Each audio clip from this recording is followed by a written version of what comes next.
Right, so here's a few items that have been printed. It's nice bright colors with the Uprint method. And what I'm going to do is I'm going to put the same Land Rover graphic on here, over here. So just watch what I do. So I put it into it's our marine paper, we put it in there and make sure it's the right way around.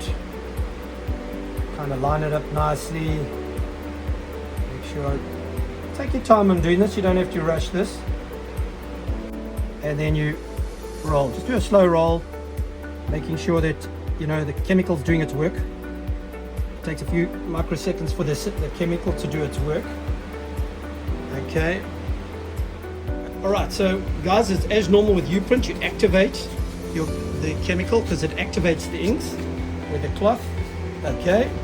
You take the graphic, I'm going to put on this lovely lion's head and I'm going to wrap it around here. So, okay, and then away you go.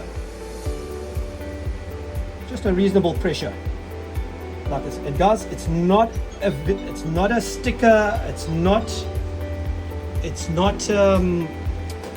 basically only ink that goes across. All right, so and you notice it can go into all the nooks and crannies.